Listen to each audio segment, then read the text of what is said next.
سلام، اسم من کبیره. اهل افغانستان هستم. شاید نتونم اونجوری که باید اتفاقات ماورایی که با چشم خودم دیدم رو براتون تعریف کنم، اما تمام سعی خودمو میکنم به بهترین حالت به تصویر بکشم.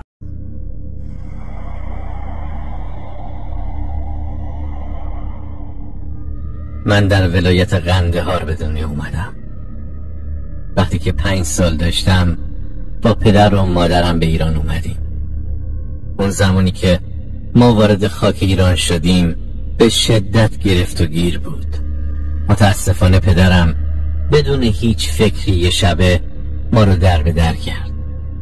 بالاخره با 1000 بدبختی وارد سیستان شدیم و به اجبار چند ماه اونجا زندگی کردیم تا کسی پیدا شه ما رو به شهرهای دیگه انتقال بده. حتی پدرم نمیدونست تو چه شهری سکونت داشته باشیم برامون بهتره.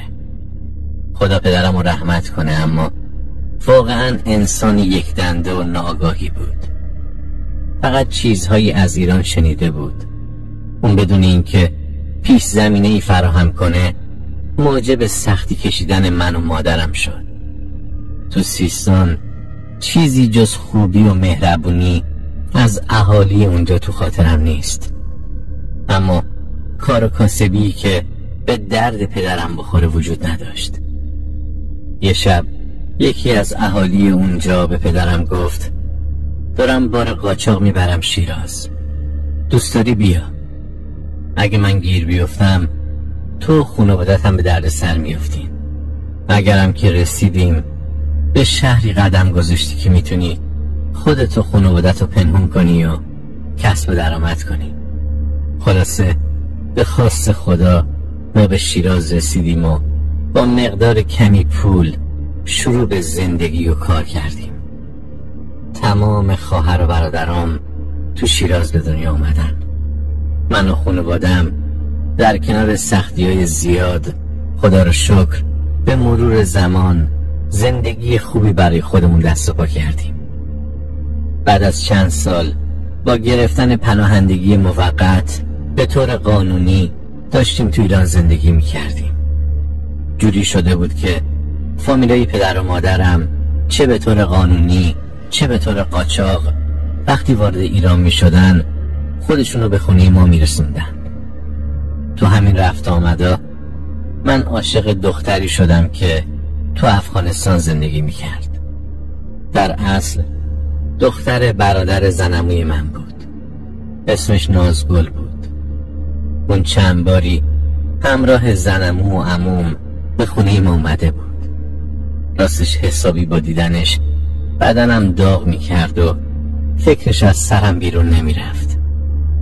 باید برای به دست آوردنش به افغانستان میرفتم و اونو از پدرش خواستگاری میکردم. بعدش شیربهاشو پرداخت میکردم. اما پدر و مادرم اصلاً با ازدواج من و نازگل موافق نبودن، چرا که خانواده و قوم زنمون رو قوم خوبی نمیدونستن. حتی عمو هم سرخود و پنهونی با زنمو ازدواج کرده بود. اگه منطقی بخوام صحبت کنم اصلاً طایفه زنموم طایفه آرومی نبودن. تمامشون یه رگ خباثت داشتن. اما قلبم آروم نمی گرفت که بی خیال نازگل بشم. اون زمان حول و حوش 17 سال داشتم. اتفاق ماورایی من از همینجا شروع شد. یه شب وقتی داشتم تو رخت خواب به نازگل فکر می کردم دیدم که یه حالی سفید و نرم از پنجره وارد اتاق شد و روی سینه من فرود اومد و رفت داخل بدنم. بعد ثانیه‌ای نمیشد به نازگل فکر نکنم. هر لحظه آتشی بیشتری نسبت به اون پیدا میکردم. تا بعد از گذشت 2 هفته از رویت اون حاله رفتم زنگ زدم به عموم که ساکن افغانستان بود. بهش گفتم قصد دارم هر طور شده خودمو برسونم افغانستان و از پدر نازگل اونو خواستگاری کنم.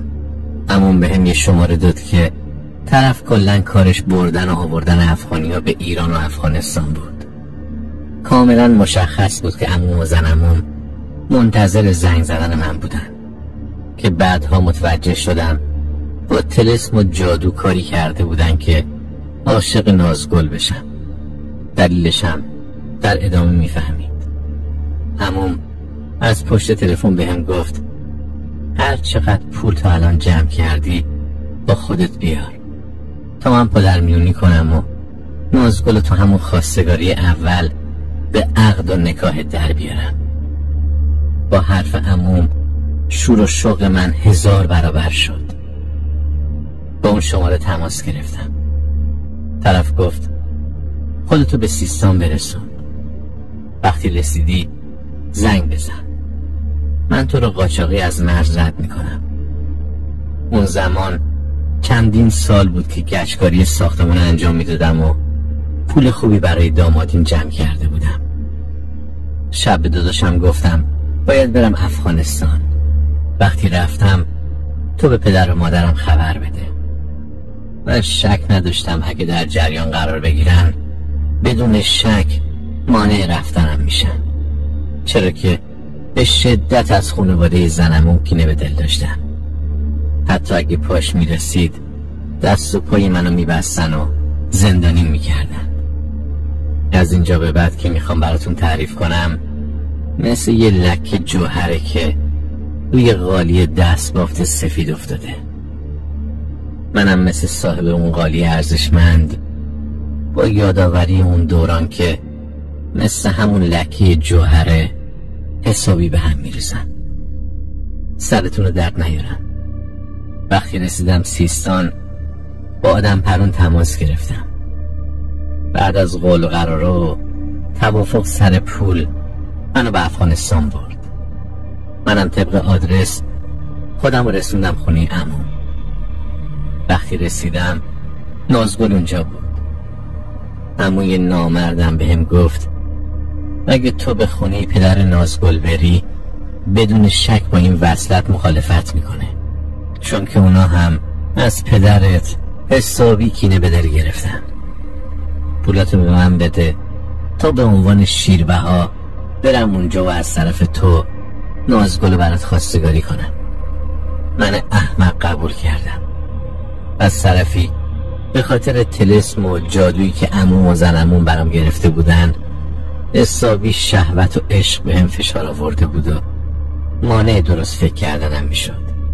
از طرفی به دلیل سن کم و تجربه پایین اصلا متوجه چیزی نبودم. وقتی که عموم برگشت گفت کبیر عمو، پدر نازگل قبول کرد. عصر همون روز به طور سنتی نازگل رو به عقد من در آوردن.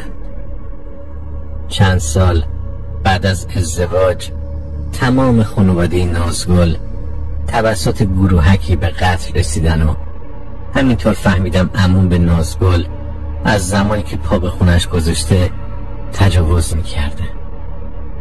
اون حتی تمام شیربها رو برای خودش برداشته بود. تا همینجا باید متوجه شده باشید که عموم و زنموم چه کلاه گشادی سرم گذاشتن. بعد از اینکه فقط یه شب کنار نازگل خوابیدم به یک بار تمام احساس و عشقی که نسبت بهش داشتم از بین رفت. از طرفی یه حس و حال خیلی بدی به سراغم اومده بود. نمیدونستم که باید چی کار کنم. حتی دیگه روی برگشتن پیش خانواده‌ام هم نداشتم. عموم گفت تا نازگل باردار نشده از اینجا نرو، چون که خانواده‌ات پناهت نمیدن. اما با باردار شدن نازگل و گذشت زمان کمی آتیش خشم پدر و مادرت فروکش میکنه. حالم از اون دوران سرد و بیروح به هم میخوره.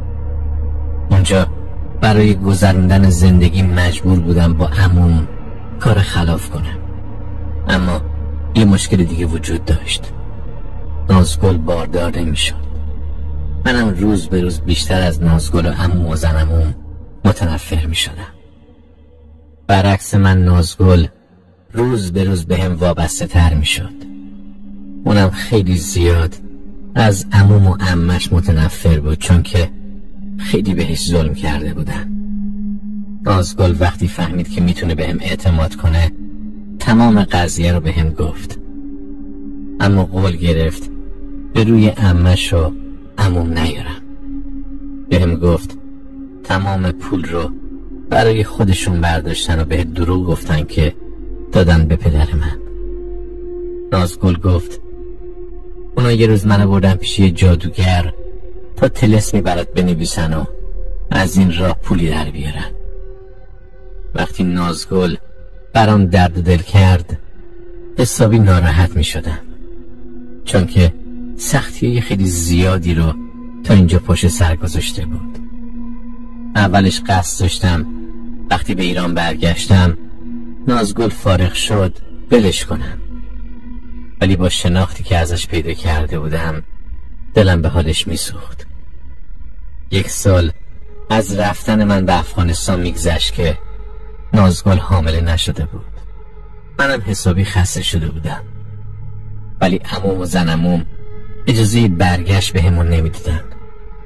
خدا میدونه چه نقشه‌ای تو سرشون بود. اونا تمام مدارک من از جمله شناسنامه و کارت سبزم رو مخفی کرده بودن. از طرفی پول کافی برای برگشتم نداشتم، چون که نازگل رو به طور قاچاق میخواستم به شیراز ببرم باید پول زیادی خرج میکردم. یه شب نازگل به هم گفت کبیر 2 راه داریم، یا پولایی که به عمود دادی برای شیربها رو بدزدیم و فرار کنیم، یا بریم پیش همون جادوگر که برات طلسم نوشت. خونه اون چند قریه پایین تره. بهش گفتم مگه تو خبر داری عموم پولاشو کجا مخفی کرده؟ گفت نه، ولی میتونم حدس بزنم. گفتم تو میتونی مدارکمو پیدا کنی؟ گفت آره. من تو طول روز به بهونه کار کردن تمام سوراخ سنبه ها رو میگردم. راستش تو اون 1 سال خیلی فشار روحی و جسمی به هم وارد شده بود، طوری که چند بار خواستم هر طور شده خودمو به ایران برسونم، حتی با پای پیاده و بی خیال همه چیز بشم، اما نمیشد و روز به روز حالم بدتر میشد. چند شب بعد نازگل گفت من جایی که عموت و زنش مدارک تو مخفی کردن رو پیدا کردم، اما عمه هر روز میره به اونا سر میزنه. تصمیم گرفتم فعلا عادی رفتار کنم. به نازگل گفتم تا بهت چیزی نگفتم کاری نکن. این همه ظلمی که در حقم شده بود از من یه انسان دیگه ساخته بود. به نازگل گفتم باید یه سر به اون جادوگر بزنم، طوری که هیچ کس نفهمه پیشش رفتم. نازگل آدرس اون جادوگر رو به هم داد. قصد داشتم با رسوندن خودم به اونجا دعا یا طلسمی بگیرم عموم و زنموم رو زمین گیر کنم تا بتونم به راحتی با نازگل از اونجا فرار کنیم. باور کنید در حدی از عموم و زنش متنفر شده بودم که حد و حساب نداشت. از وقتی هم که فهمیده بودم اونا با من و زنم چه کردن، فقط انتقام کمی منو آروم میکرد. خودم رو به خونه جادوگر رسوندم. خونش از هر خونه‌ای که دیده بودم کثیف‌تر بود، حتی طویله بهتر از اونجا بود.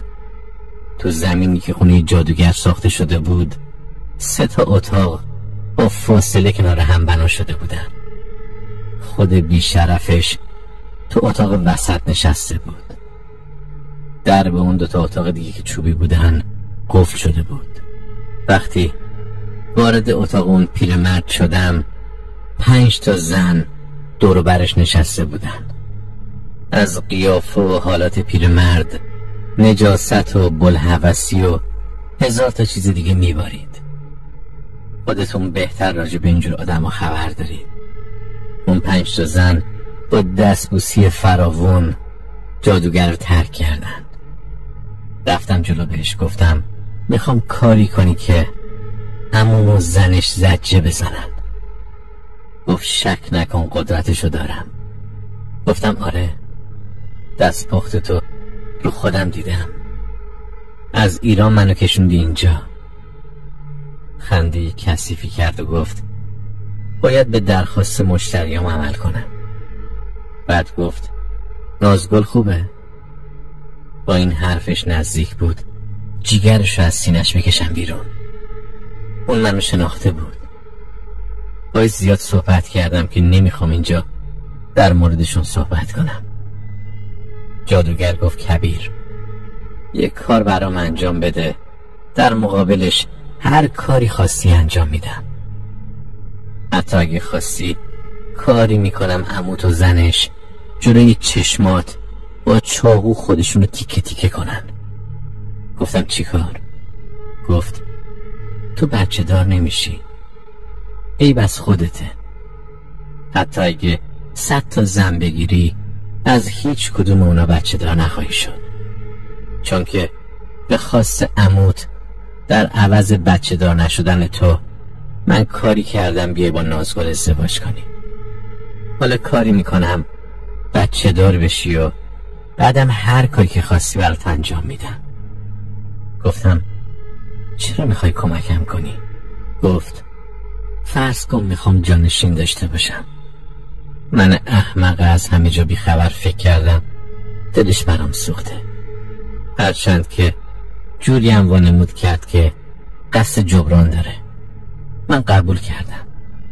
بهم گفت فردا شب با همسرت به اینجا بیا.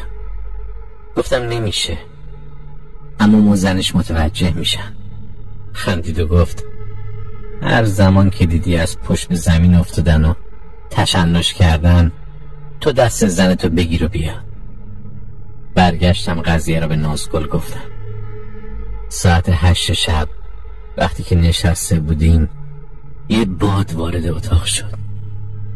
به خدا قسم انگاری عموم و زنشو از زمین بلند کرد و محکم به زمین زد. بعد اونا شروع کردن به لرزیدن. من و نازگل یه صدای خندی بلند هم هنگام تشنج اونها میشنیدیم. بالاخره راه افتادیم تا رسیدیم به خونه جادوگر. در باز بود. وقتی وارد شدیم جادوگر گفت داخل نشید. اومد جلوی ما یه حیوان حرام گوشت رو سلاخی کرد. گفت از روی خونها قدم بذارید تا به اتاق برسید. ما هم همین کار کردیم. حالت جادوگر مثل کسایی بود که شب دامادی پسرشونه. خیلی خوشحال بود. حتی لباسای زیبا و تمیزی به تن کرده بود. وقتی روبروش نشستیم گفت من 2 تا دعا بهتون میدم، به گردن بندازید، بعد برید تو اتاق کنار بغل خوابی کنید. وقتی کارتون تموم شد برید خونه. هر زمان که اراده کردید پول و هر چیزی که نزد عمود دارید بردارید، با خیال راحت به ایران برگردید.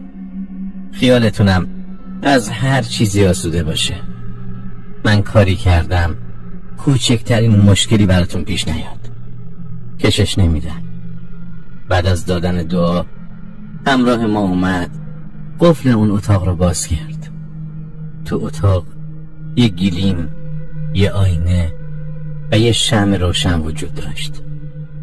ما واردش شدیم. تاریکی محض بود.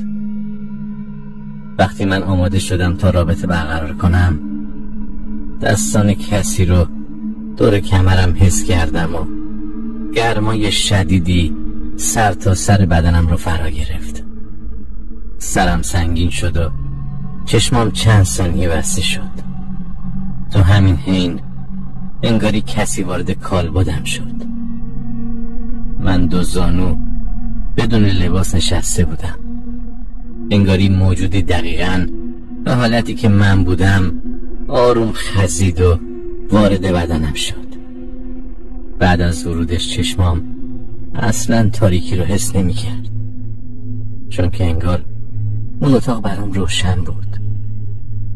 آینه بغل ما قرار داشت. هنگام انجام کار نگاهم به آینه افتاد. اون من نبودم که داشتم رابطه برقرار میکردم، بلکه موجود دیگه ای بود. کنترلی روی انجام کارهام نداشتم. هیچ چیز دست خودم نبود و به طور وحشیانه بدون اختیار در حال برقراری رابطه بودم. اون موجودی که درون من بود سبز رنگ بود و 2 شاخ داشت. اون شب حدوداً نیم ساعت کارم با نازگل طول کشید. ببخشید اینو میگم، اما زمانی که ارضا شدم جور دیگه ای بود. انگاری آتیش از بدنم خارج شد. نازگلم کاملا حس کرد و احساس سوزش زیادی داشت. حالم خیلی بد شده بود. انگاری 1000 نفر منو با چوب کتک زدن. وقتی از اتاق خواستیم خارج بشیم، دم در جادوگر اومد، پشت پای منو نازگل بوسید. گفت مراقب خودتون باشید، مسئولیت سنگینی بر دوش دارید. ما به قدری حالمون بد بود که اصلا به حرفش توجه نکردیم. روز بعد عموم و زنش انگار دیوونه شده بودن. داشتن با چاقو رو بدن خودشون نقاشی میکشیدن. اصلا تو این دنیا نبودن. من و نازگل پول و مدارک رو برداشتیم و خیلی راحت، جوری که انگار کسی تمام احتیاجات ما رو قبل از سفر مهیا کرده بود، به ایران رسیدیم. انگاری کسی نازگل رو نمیدید. به شیراز که رسیدیم حتی پدر و مادرم هم دیگه ناراحت نبودن. همه این ما شده بودیم برده اون شیطان که داخل شکم نازگل بود. اون بچه هر چیزی بود متعلق به من نبود. انگاری که من فقط حکم یه وسیله رو داشتم. دوران حاملگی به سر رسید. نازگل زایمان کرد. به ظاهر یه پسر معمولی به دنیا آورد، اما وقتی برگشتیم خونه از دور و بر گهواره صداهای عجیب و غریبی به گوش می رسید. مخصوصا زمانی که کسی جز من و مادرش تو خونه نبودیم. اینم بگم که فقط صداها رو من و نازگل می شنیدیم، نه کسی دیگه. هر وقت که نازگل سینه تو دهن اون میذاشت تا شیرش بده، کسی میگفت خوب به پسرم برس، زود بزرگ شه. از شنیدن صدای اون موجود ناشناس خون تو رگم منجمد میشد. معلوم نبود که ما داشتیم چه موجودی رو بزرگ میکردیم. کاری کرده بودن که نازگل دائم از سینه‌اش شیر میومد. همیشه لباسش خیس بود. یه روز من و نازگل کنار هم به پهلو دراز کشیده بودیم و بچه هم شیر میخورد. ناگهان نازگل خوابش برد و سینه‌اش راه تنفس بچه رو گرفت. موجودی محکم زد تو سر نازگل. بلافاصله یه لگد محکمم زد به من. صدای وحشتناکی بلند شد. اگه پسرم بمیره سرتون رو از تنتون جدا میکنم. از ترس 24 ساعته حواسمون به بچه بود. هیچ زمان امکان نداشت من و نازگل 2 نفری بخوابیم. زمانی که بچه خوابه حتما باید یکیمون بیدار میموند. من تو ذهنم همش به این فکر میکردم که برم فردی رو پیدا کنم که استاد علوم غریبه باشه، ازش در مورد این بچه سوال کنم که اون جادوگر چه کاری انجام داده. قصد داشتم وقتی که مطمئن شدم اون نوزاد فرزند ابلیسه، خودم هر طور شده خلاصش کنم. هر زمانم قصد داشتیم اسمی براش انتخاب کنیم یا اسمی برای اون به زبون بیاریم، انگاری کسی محکم میزد تو دهنمون. تو اون دوران از آسمون و زمین برای ما خوراکی و غذا میرسید. نازگل میگفت کبیر، گاهی اوقات وقتی دارم به بچه شیر میدم انگاری کسی چیزی تو دهن من میذاره تو بخورم.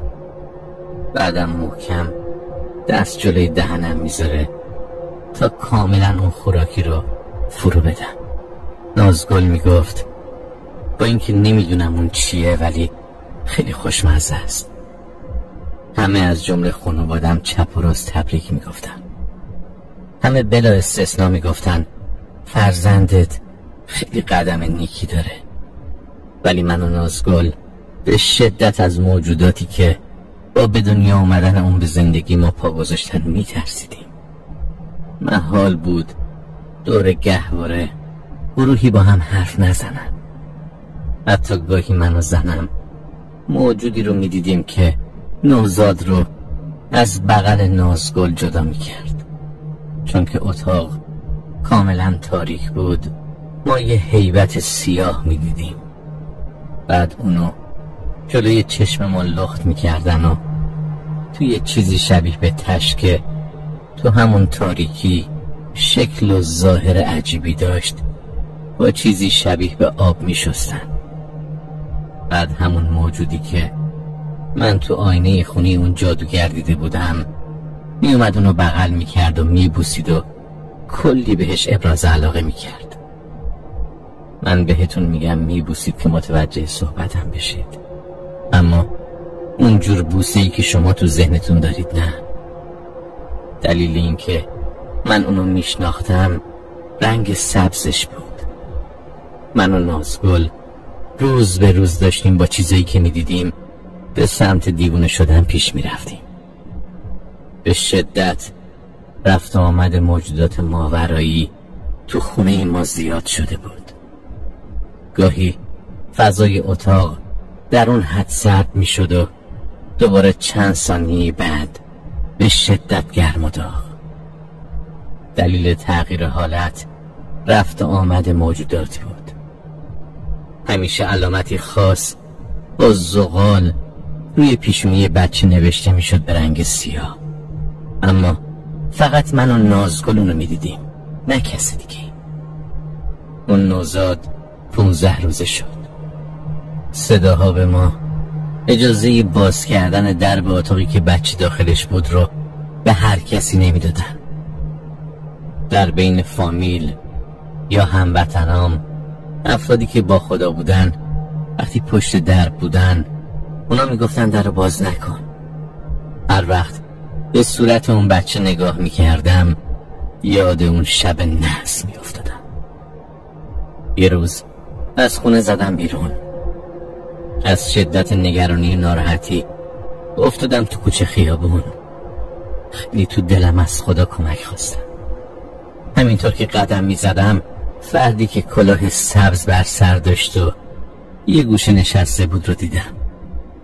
حسم بهم می گفت نزدیکش شو. رفتم طرفش. انگاری اون مرد منتظر من بود. با روی خیلی خوش منو دعوت کرد کنارش بشینم. بهم گفت پسرم چه خبر؟ حالت خوبه انشالله؟ گفتم نه. گفت بگو. باور کنید مثل یه پخش صوت شروع کردم به گفتن تمام ماجرا. کاملا غیر ارادی بود. اون مرد بدون اینکه ذره‌ای از حرفم تعجب کنه به تمامشون گوش داد. بعدم چند تا سوال از من پرسید. در آخر گفت تو خیلی کار اشتباهی انجام دادی، چون که در قبال کاری که برات انجام دادن، یعنی از بین بردن عموت و زنش، اجازه دادی شبه جن روت انجام بشه. یعنی اون جن به درونت رخنه کرده و بهت قدرت اینو داده که بچه دارشی.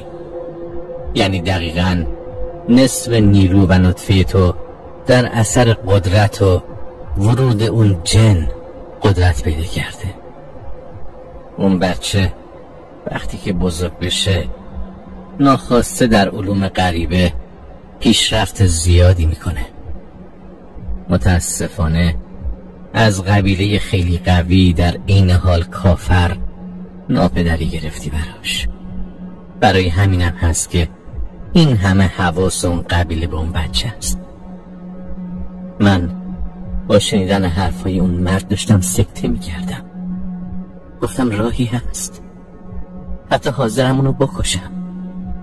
گفت نمیتونی، اونا اجازه نمیدن، اما یه راه وجود داره. گفتم چی؟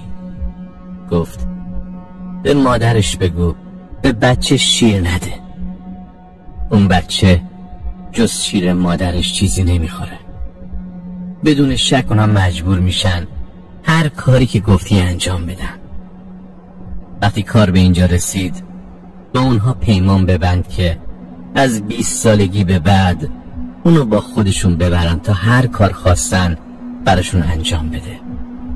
اگه این کار رو انجام ندی، اونا وقتی بچه 8 سالش شد شروع به تعلیم دادنش میکنن. چون که هنوز اون بچه فهم و درک کافی برای شناخت خوب و بد رو نداره، تعداد زیادی از آدما رو بر اثر طلسم به کشتن میده.